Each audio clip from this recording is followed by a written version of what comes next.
Kakampi ng bayan. Kasangga ng masa. Kapanalig ng batas at hustisya. Attorney Danny Con. Abogado de Campanilla. Kayo po ba ay nakapaghanda na para sa inyong Kris Kringle? Exchange gifts? Yan. Ba't nauso yung exchange gifts? Pero bago mo sagutin yan, ako po inyong Mare ng Bayan, Mare Yao. At syempre kasama natin ngayong gabi, walang iba, Abogado de Campanilla, Bagiting, Matalino, Batikang, Attorney Danny Concepcion. Yee! Paskong Pasko ang peg. Di magandang gabi rin sa'yo. Tingnan mo. At sa ating mga kababayan na laging sumusubaybay sa ating palatuntunan, magandang gabi po sa inyong lahat. Okay. Balikan natin yung exchange gift. Oh. Dahil nga, saan nauso ang exchanging of gifts? Nung bata kasi kami, bago kami nag-aral, walang exchange gift eh. Yun nga, gusto ko itanong sa'yo. Sa araw ng Pasko, talagang doon kami pupunta sa mga ninong at ninang, kamag-anak. Pero wala yung di ba yung monito, monita? Walang ganon? Ay, meron no sa eskwelahan. Oo nga, pero saan galing? Hindi ko rin alam. Pero Kala ko, alam mo yun eh. Kris Kringle ang pangalan yan eh. Kris Kringle. Hindi Pinoy yan eh. Ba't wala naman sa Amerika eh? Parang English yan eh. Parang wala naman sa Amerikang ganyan. Hindi ko rin alam. So, yan ang hindi ko alam. Mababasahin natin yan. Basahin mo nga yan. Pero kami, pagka nag-exchange gift. Kris Kringle, saan nga galing yan? Kris Kringle. Pag kayo nag-exchange gift, ano? Parang German yata yung Kris Kringle eh. K-R-I-S yan. Kris Kringle. Oh, yan. Kris Kringle. What is, nakalagay, ano ba yung meaning ng Kris Kringle? Meaning. Yan. Sige nga, tingnan nga natin. German yan eh. Bakit Santa Claus ang pangalan? Is a name for Santa Claus. Oo nga. Pero, okay. The practice of gift exchange. Sa German. Doon pala galing yun. Kris Kringle, German word. Yun pala yun. Paano tayo napunta? Hindi naman tayo nasakop ng Germany Hindi, pero kadalasan, maraming mga immigrants na German immigrants ang nagpunta sa Amerika. Ang ruta niyan, Amerika, Pilipinas. May ganon. Kaya nauso yung parang exchanging of gifts. Noon nandito na yung nung matapos na makarating dito yung mga Amerikano. Okay. Ba't alam mo, nung bata ako, parang 3 lang ang natatanggap ko sa exchange gift eh.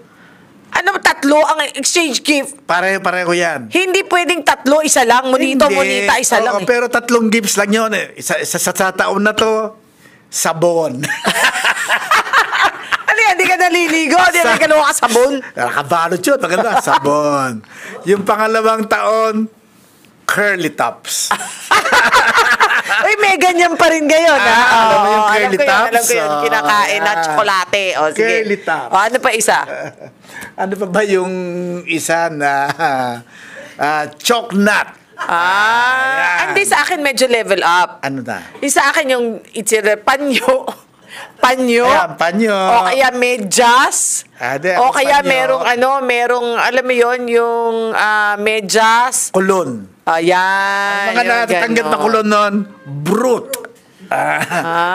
Kaya English leather. Ang tanda. Russian leather. Ang tandang-tanda. Grabe, hindi na natin naabutan yung mga ganyang klaseng brand. So anyway, exchange gift. Talagang puso yan eh. Curly tops. Pero alam mo ba, yung Paskong pagre-regalo, napaka talaga sa Pilipino, yung regalo, gastos katuloy ng gastos sa pagre-regalo, no? Ay, yung iba, pero kasi ako hindi eh. Tingnan mo. Kakasabi lang namin ng Merry Christmas eh. Hindi naman dapat di ang sagot doon, Same to you. I'll pray for you. Kakaloka. O sige na nga, eto na, bago kami, hayaan nyo ha, mga giliw naming tagapakinig, aaraw-arawin natin si Atty. Danny Concepcion. Lalambot din yan, ha? Sige, parang pinalambot yan na baka eh. Lalabas din. Lalambot din yan. Okay. Lalabas din ang At regalo. hindi na siya magiging maknat. Okay. At belekoy. Hindi, usually naman nagbibigay kami ng regalo. Yan. Dati ang regalo namin yan. ay patis. Ay, oo, naalala ko yung Naalala patis mo yung mo. patis. Oo, naalala ko yung Kaya patis lang yung gumagawa ng patis. Nawala na. Namatay na. So, wala nang naggumagawa ng patis na aming ipinamimigay dati. But again, ang sinasabi naman natin sa lahat po ng mga nakikinig at nanonood sa atin, it's actually really the thought that counts. Hindi yung malaking regalo, maliit na regalo, pero mas maganda kung malaki. Yung pala mas malaking patis. Oy, Okay. Alam mo, napakahirap din ng patis kasi parang 3 bote yun na magkakadikit. Ang mabigat yun. Mabigat ba yun? So pagka dinidistribute na namin yon, talagang may sasakyan na kailangan mong lalagyan nun. Oo, kasi liquid tsaka Tapos bote. yung mga tauhan namin sa opisina, papupuntahin namin ng Sabado sa bahay para lang magbalot. ng patis. Na yun. Oo. So parang may At cellophane bawal siya. siyang magkaroon bawal matapon dahil kung hindi, may patis ka. Well, hindi naman matatapon. Pero kapag ka nabaksak, basag. Basag. Ay, talagang Amoy patis ka. 3 taong kang amoy patis. ang antot. Sige. Eto na ang ating mga numero, attorney. Sa mga Globe users po, 0954-310-0331. At kung smart, 0961-770-8807. Ayan, there you have it. Ayan, meron ka ng unang text. Ito na. Yes, ang ating text question number 1 ay manggagaling sa Pasig City at ang nagtatanong ay si May, siya ay 31 years old. May nangyaring harassment at threats na dulot ng intoxicated na neighbor. Ibig sabihin, nakainom. Kainom. Okay. Pwede mag-file ng complaint para sa public disturbance at threats? Ano ang mga steps? Opo, kung kayo po ay nagambala, halimbawa lalo pa kung mabigat ang naging consequence nung kanyang Baka nagkaroon siya ng harassment or molestya, ganyan. Opo. Kasi, alam mo, o baka may sinira. Alam mo, attorney, hindi naman sa kasi ngayon, malapit na magpasko, maraming mga Christmas party, ha? At may mga inuman-inuman, kaya May mga easy-easy. inuman. Yes, easy-easy tayo sa pag-iinom, ha? Dahil after that, baka magkaroon kayo ng ganyang problema. Sige, attorney, Kaya wag ka takutin mo na kaagad. Wag kayong magre-regalo ng karaoke. Mahal mo ng karaoke? Hindi, may karaoke ngayon, nasa microphone lang. Di ba? Tapos? May nasa microphone lang. Bibili mo lang yung microphone. Tapos? Pagka kasi may karaoke, may inuman.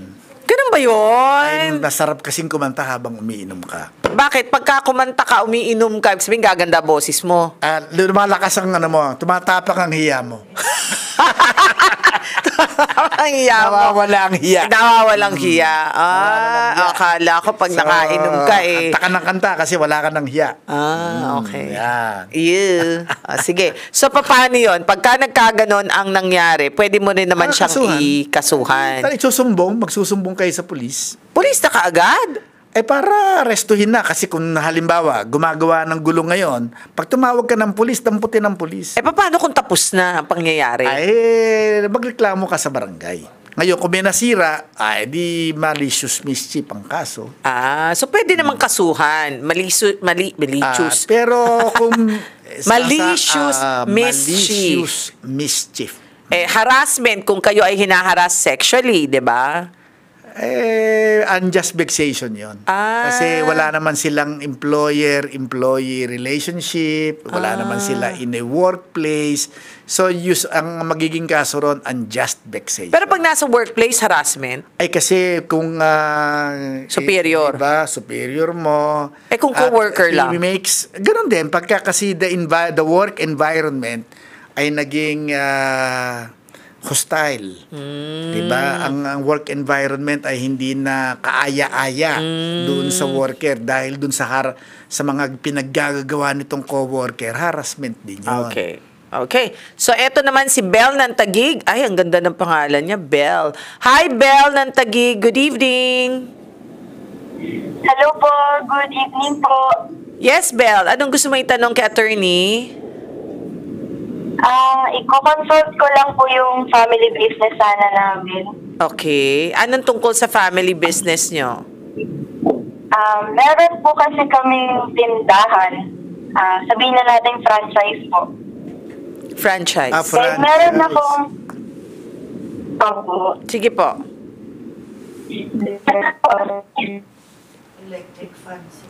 May electric fan ka sa tabi?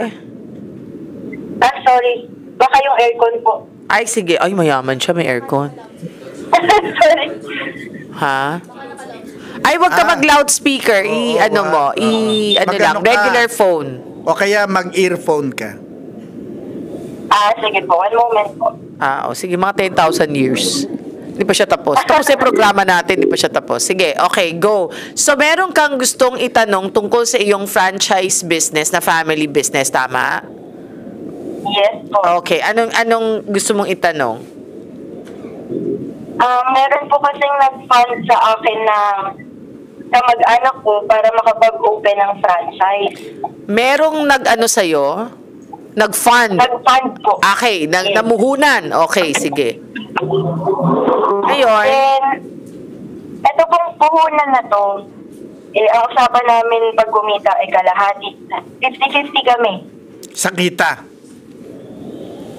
Opo, tama. okay, sige. Ano nangyari? Ngayon po ang nangyari, napalago ko yung isang branch lang. Hindi ako kumuha ng kita. Tapos, nangyari, naging 4 yung branches. Okay. So, mula sa isang branch na palago mo siya hanggang 4 na branches. Yes po. Okay. Anong problema? Ngayon po, fair po ba na gusto niya kasing kunin lahat? Anong ibig sabihin mo Yung gusto 4 na mong kunin? branches? Gusto mong suluhin yung 4 na branches. Hindi po. Siya po ang gusto niyang kunin niya na. Kuning lahat. Ay, ano naman ang ibabayad sa'yo? Yun nga po, parang ako yung gagawin niya ng empleyado niya lang. Hindi. Kasi ang Kwento usapan ninyo, hati kayo sa kite. Oo nga, balasubas naman yung gano'n. Kasi ikaw ang nagpapatakbo. Tama po. Industrial partner ang Tawag sa'yo. Tawag sa'yo.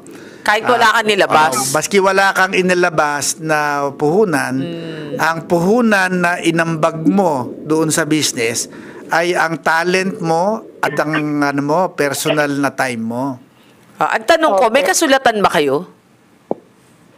Actually, wala. Naku, wala. Tulad ni paano na. Paano natin patutunayan na gano'n ang usapan nyo? Yun nga po eh. Wala bang Kasi parang, testigo? siguro mga kamag-anak lang din. Ay, basta may titistigo na hindi talagang gano'n ang kanilang usapan. O kaya baka text message, wala? Hindi, sabi mo, kamag-anak mo ito ba ay tiyahin mo? Opo, tsahin ko po. Ayan. Nako, ang hirap ng ganun, Sino kapatid ng nanay mo? Sa father side. Ayun, baka dapat yung tatay mo ang makipag-usap. Yun na nga po. Bakit? Magkaaway Pero, sila. Hindi naman. Kasi pamilya yan eh. So baka dapat pag-usapan muna. Pero ang problema bukas pa ba, niya, buhay pa ba mga lolot, yung mga magulang nitong tatay mo? Hindi na po. Hindi na. So meron matanda bang nire-respeto itong tiyahin mo? Meron naman ho. Ayun, baka dapat Pero- lumapit ka dun sa nakakatanda na miyembro ng pamilya ninyo na Pwedeng pwedeng mag-mediate sa yes. inyong dalawa. Oo. Mhm. Oh, medyo Ang mahirap nangyari po na. kasi, Mm. kampi sa kanya. Ay, yung patay. mga lolo. Oo, Ayun na. lolo-lola. Kampi sa kanya. Bakit naman sila kumampi sa kanya? Kasi nga, ipinaglalaban na pera naman nila yun. Tama yung Wala akong pera niya ganun. yun. Mm-mm. Pero hindi naman lumago yun kung hindi dahil ikaw ang sa'yo. nag-manage. Oo.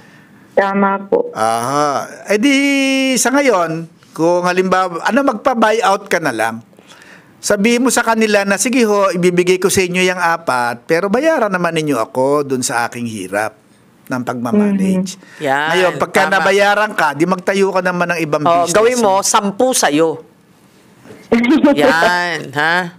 Kala mo, 10 sa'yo. Kasi kung- At kunin mo mukhang- lahat. Kinuha Kasi- niya lahat.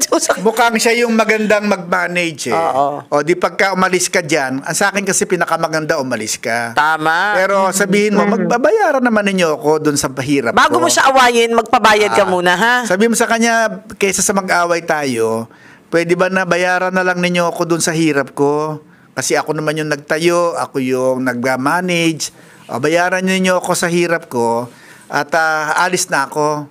Alam mo kasi, attorney, ang kala ng mga mas matatanda, pag pera nila yon, kala nila Lahat ng kita kanila. Hindi ganun yun eh. Hindi ganun kasi yan, yun eh. kapag tinan mo pag umalis ka kasi dyan, hahanap sila ng magmamanage eh. Correct. Baka mabigla Opo. sila kapag hinihinga na sila ng bayad nung magmamanage. Correct. Mhm. Baka mamaya Opo. kabuling ka pa. Kaya ang sa akin, pinakamaganda talaga dyan, umalis ka at magpabayad ka. Sabi mo, i-buyout na lang ho ninyo ako. Bayaran Oo. nyo ako dun sa hirap ko. Yes. Okay. Ngayon, pag tinawag ka ulit, ay na tayo, meron- kaintindihan na tayo. kaintindihan na. Hindi naman po pwedeng ganyan. Nakuha mo, Bel? Okay. Opo. Sige. Oo. Para merry naman ang Christmas mo. Masaya ka ba? Sakto lang po. Sakto lang. Sa Saks akin lang siya, kasi, saks. kumbaga, kung tawaran nila ng medyo kaunti, sige, pumayag ka na rin kasi Oo. sakit lang din ang ulo, makakagasos ka din kung At saka makakaso. magkakaaway-away sila, magkakamag-anak. magkakamag-anak. Pagdating ng Pasko, yan? Ano ba yung nagkaaway-away? Si Edu Manzano, si ganyan, di ba? Away-away sila. Ano ba yung pelikulang yon? Mhm. Ha? Ay, attorney, Opo. Anong pelikulang yon? meron, Sige yung po. tanong ko po sana, Mhm. paano po ako magpipresyo? Paano daw siya magpe-presyo? Bakit hindi mo i-estimatein kung magkano ba yung mga tinubo? Yung tinubo kasi, dapat labas lahat ang gastos. Sa totoo lang, dapat nga, meron ka pang Sweldo. sweldo eh. Oo. Okay. Over and above the industrial partnership. Hindi ka ba binibigyan ng pera kahit papano? Hindi po ako nakikinabang. Oy, wala nga. Di ba lalong, di ba? Magkamali ka rin eh. Dapat nung nagtatayo ka na ng branches, dapat kinuman mo na eh. Sinulat mo na Hinati ko eh. na sa pangalan ko na lang. Oo. Diba? Kasi pero kasi pera na yata nung unang store, yung ginamit mo sa pagtatayo ng pangalawa. Opo. Di natural, hindi naman unfair naman dun sa tiyahin mo. Kung sosolohin mo yon, pera nung unang Branch tindahan yun. ang ginamit mo. Opo. Ngayon, pero apat ang ibig ko sabihin, sana Sinuba. bago mo binuksan yung pangalawa, nagkaroon na kayo ng kasulatan kung ano ba ang hatian, di ba? Dapat gano'n. But anyway, nandun tapos na. Opo. Di parang kwentahin mo ngayon kung magkano ba yung kinita niyang 4 na yan nung nag-ooperate sila at gawin mo na kung tignan mo kung magkano yung 50%. Kung sabihin nila na kung pumayag sila pero halimbawa tumawad na, di ba? O, di Okay na patawarin yan. mo na. Ikaw Okay naman na ang rin. may marunong eh. Di ikaw nang gumawa ulit susunod. pero more or less- Hahabulin siya niyan. Para more or less, alam mo naman kung magkano yung ine-expect mo, di ba bakwenta mo kung magkano ang tinubo. Simula ka ulit. Okay? Okay. Thank you. Opo. Okay. Thank you po. Ang hirap talaga pagka mag-anak, no? Tapos walang kasulatan, no? away na tumatig. Kasi ganito yan, nagkakahiyaan. Kasi minsan baka, ano ka ba naman? Bakit naman may kasulatan Kamag-anak naman tayo. Magtsahin naman tayo. Oo. Hindi naman tayo maglolokohan dito. Oo, ganyan. O, di nagkalokohan lang. Ang sagot doon, mabuti na yung may kasulatan tayo. Para sa ganon, kung nagkalimang-limang na tayo, kung ano ba na pagkasunduan natin, meron tayong nakasulat. Hindi ko Kasi na naman kadalasan, naintindihan yung kalimang-limang. Iba yung nalimang, meaning iba yung intindi niya, iba yung intindi ko. That is kalimang-limang? Nalilimang na, ang ibig sabihin ng nalilimang, nalilito. Limang-limang. Nalilimang na siya. Kala ko limang-limang. Lima-lima yun. Lima-lima. Hindi limang. Okay. Lima-lima. Okay, eto si Janelle, 31 years old ng Quezon City. Ang tanong niya, humihingi po ako ng legal advice attorney. May inutangan po ako na 10,000 sa isang private individual na may 30% weekly interest. Kapit sa patalim no? Grabe! Kapit sa patalim. Hiwalay pa sa principal. Natural, talagang babayaran yung principal. Nung una, nakapagbayad pa po ako, pero nung hindi ko na kaya, pumayag siyang installment sa pamamagitan ng iPhone. Ano daw? iPhone. Nang malaman niya na defect yung phone, ayaw na niyang tanggapin. iPhone niya siguro binigay niya. At patuloy siya nagdagdag ng penalties at interest na umabot na po ng 28,000. Binabayaran ko naman siya ng paunti-unti, pero hanggang maging 6,000 na lang. Pero nung umutang ulit ako ng 4,000, dinagdagan niya ulit ng penalties. Hinihingan ko po siya ng business permit at SEC kasi parang illegal lending na pong ginagawa niya. Talagang illegal. Kasi 30%, walang ganon. Oo nga. Sobrang lakas. Ang sa akin po talagang pinakamaganda niyan ay wag niyong bayaran. Sobra na no? At sabihin nyo, babayaran ko lang, magbabayad lang ako kung babawasan mo. At saka mag-usap na tayo ng halaga. Ito na. Kung monthly ito, yun na. Dapat bago ka magbayad, magsabi ka na ng ako magbabayad pero dapat bawasan na kasi sobra-sobra na. Ngayon, kung gusto mo, magdemanda ka na lang. Yes. At dun sa husgado, dun ako hihingi ng discount. Pang-unawa. Ng husgado para bawasan. Kasi sobra na yung interest na yan. Yeah, sobra Hindi na. na yan katanggap-tanggap. Tama. Ang tanong ko, attorney. Sa konsensya ng isang tao. Ang tanong ko, attorney, dapat itago niya yung mga pinagbabayad niya, no? Dapat meron kang may record meron ka. kang record. Oo, kung para magkano yung mga binayaran. At yung record, dapat nakapirma siya. Ganon. Kasi kung hindi siya nakapirma, sabi niya, ko lang naman ang gumawa niyan, hindi ko naman natanggap yan dapat may ebidensya ka rin na magkano lang yung inutang mo, tapos magkano binabayad mo every time na nagbibigay ka. Oo, ha? Kasi pag wala ka ebidensya, mahirap yun. Your words against Pero my ang alam words. ko, kasi yan, parang blending business yan regulated yan ng Bangko Sentral of the Philippines ng SEC, tsaka ng SEC. At saka ng SEC. Dalawa. Parang nabasa ko na naglabas ng order yung mahusay na chairman ngayon ng SEC, si Francis Edlim, na nililimit na yung interest. Talaga? That's very good. Talagang may mga pagbabawal dun sa paraan ng paniningil. That's very good. Talaga? Dapat malaman yun. Dapat makuha nga natin yung yun. Yung yung order na inilabas ng tsaka yung guidelines niya, no? Magandang malaman yan. At masabi nga natin dito sa ating programa. Sige, closing na daw. Okay! Yay! Closing na. Ikaw naman na mag-closing para maiba.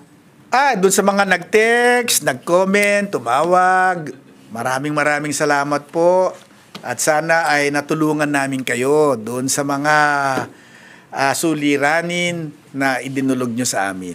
At kami naman po ay natutuwa kung kami nakatulong sa inyo at kami po ay laging nandito para po gumabay at magbigay ng payo sa inyong lahat.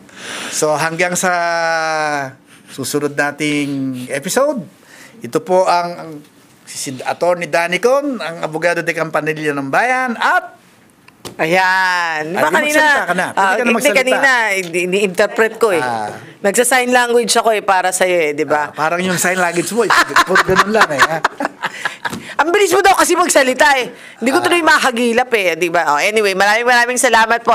I'd like to say hi to Papa Jimmy and of course to Mama Trining and Babe Mac Castro. Maraming salamat po. Ako po yung Mari ng Bayan, Mari Yao. Hanggang sa muli.